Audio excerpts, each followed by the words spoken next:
राम और सीता की शादी के बाद सब कुछ अच्छा चल रहा था, पर जब राम ने सीता को जितेन के साथ होटल में देखा तो उसने सीता को बेवफा बोलकर घर से बाहर निकाल दिया। सीता अपने माता पिता के घर गई थी। उसने रोते हुए अपने माता पिता को सब कुछ बता दिया। अरे, अगर तुझे जितेन से मिलना ही था तो दामाद जी को बता देती, कम से कम ये सब तो ना होता। मुझे कहाँ पता था कि ये सब होगा माँ। रुको, मैं जाकर दामाद जी को सब कुछ सच बताता हूँ, उन्हें मेरी बातों पर जरूर यकीन होगा।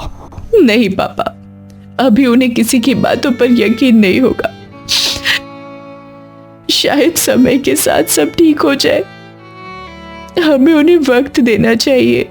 सीता की बात मानकर उसके माता पिता राम के पास नहीं गए, पर रोज अपनी बेटी का उतरा चेहरा देखकर वो लोग बहुत दुखी थे। कविता, समझ नहीं आ रहा कि हम क्या करें। मुझे तो माताजी पर यकीन है, वो हमारी उलझन जरूर ठीक करेगी। सीता का चेहरा देखकर लगता है कि वो राम को बहुत प्यार करती है। हाँ, अगर वो गलती ना करती तो आज अपने घर में अपने पति के साथ खुश होती।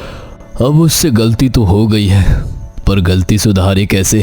सब उस जितेन की गलती है, ना वो हमारी बेटी को मिलता ना ये सब होता। बिल्कुल सही, अब ये गलती जितेन ही ठीक कर सकता है। मैं कुछ समझी नहीं। तुम बस सीता के फोन से जितेन का नंबर ले आओ। ठीक है। जब सीता नहाने गई थी तो कविता ने चुपके से जितेन का नंबर ले लिया। ये लीजिए। और फिर दीपक ने तुरंत ही वो नंबर मिलाया। हेलो जितेन, मैं सीता का पापा बोल रहा हूँ। जी अंकल। तुम्हारे उस दिन सीता को मिलने की वजह से सीता की जिंदगी खराब हो गई। दीपक ने जितेन को सब कुछ बताया जो सीता के साथ हुआ। अंकल, मेरी बात मानिए, मैं ये सब नहीं चाहता था। मैं तो बस आखिरी बार सीता से मिलने गया था। मैं कभी उसका बुरा नहीं चाह सकता, लेकिन अगर यह सब मेरी गलती से हुआ है तो मैं सब कुछ ठीक करूंगा, आप फिक्र मत कीजिए। दीपक ने फोन कट किया।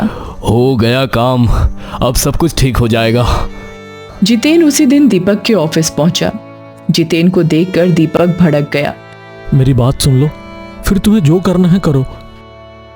जितेन ने उसे बताया कि कैसे उसका एक्सीडेंट हुआ था और वो कई महीनों तक कोमा में था। जब उसे होश आया तो उसने सीता को कॉल किया और उसने उसके कई बार फोन कट किए। फिर जब आखिर में उसका फोन उठाया और उसकी बात सुनी। हम दोनों उस दिन होटल में आखिरी बार मिले, अलविदा कहने।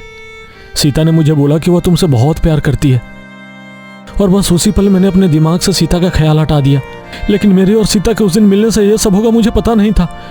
अगर पता होता तो कभी नहीं मिलता। जितेन इतना बोलकर वहां से चला गया और अब राम को समझ नहीं आ रहा था कि वो क्या करे। वो सीधा ऑफिस से सीता के घर गया। सीता बेटा, दामाद जी आए हैं। राम सीता से माफी मांगना चाहता था, पर अब किस मुंह से। वो रो पड़ा और उसे देखकर सीता भी रोने लगी। मुझे माफ कर दो, मैंने तुम पर शक किया। तुम माफी मत मांगो, गलती मेरी थी। मुझे तुम्हें सब बता देना चाहिए था। सीता और राम एक दूसरे के गले लगकर रो रहे थे और वहां सीता के माता पिता खुश थे। चलो भाई, अंत भला तो सब भला। राम अपनी पत्नी को वापस अपने घर ले गया और वहां राम की मां ने दोनों की बलाएं उतारी। तुम दोनों को अब किसी की नजर ना लगे।